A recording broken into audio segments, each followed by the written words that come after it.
चलिए स्टूडेंट, अभी हम एडहेशन और कोहेशन पढ़ेंगे, क्योंकि हम ये सीरीज स्टार्ट कर चुके हैं स्टूडेंट, जिसमें हमने water as a chemical reactant पढ़ चुके हैं, water for seed germination, water as a solvent, thermal properties of water.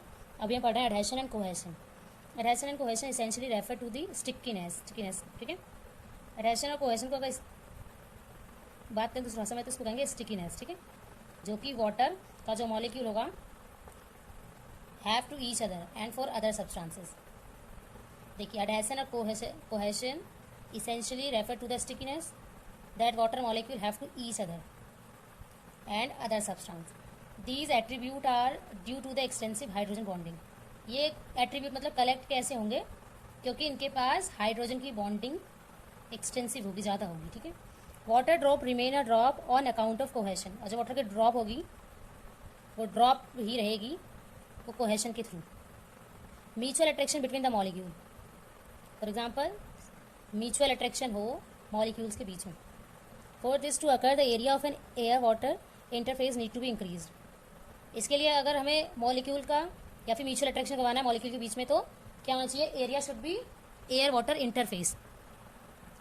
हमें एयर और वाटर का जो इंटरफेस है उसके एरिया को इंक्रीज करना पड़ेगा। This would require breaking of the hydrogen bond, और जिसके लिए हमें क्या करना पड़ेगा, हाइड्रोजन बॉन्डिंग को ब्रेक करना पड़ेगा और एनर्जी को इनपुट करना पड़ेगा।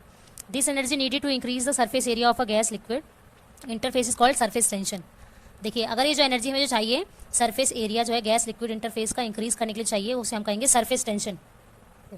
सरफेस टेंशन, एक बार दोबारा रिपीट कर रही हूँ, सरफेस टेंशन क्या होता है, ऐसी एनर्जी जो हमें गैस लिक्विड के सरफेस एरिया को के इंटरफेस को इंक्रीज करने के लिए चाहिए, वो होगी surface tension.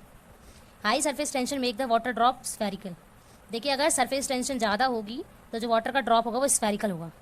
And help movement of capillary water, और कैपिलरी वाटर की मूवमेंट होगी माइक्रो स्पेसिस के थ्रू।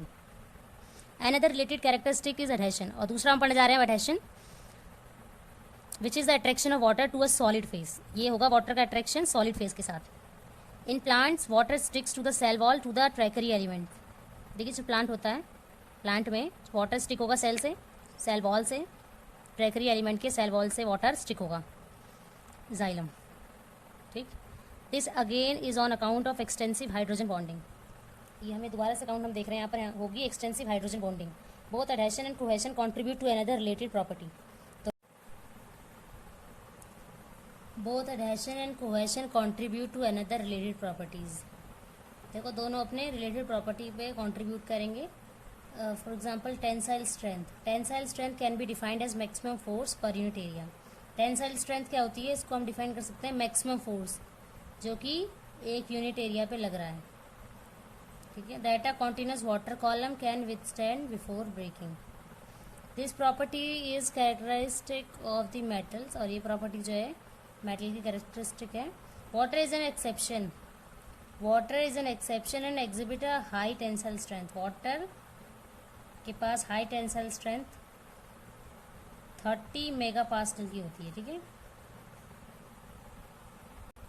एक चीज और इम्पोर्टेंट देखो, the try of adhesion, cohesion and surface tension give water another unique property, capillarity.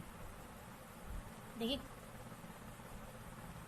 Adhesion और कोहेशन का जो ट्रायो है और जो सरफेस टेंशन है, वो वाटर को एक यूनिक प्रॉपर्टी प्रोवाइड करवाती है, इसको कहते हैं कैपिलैरिटी।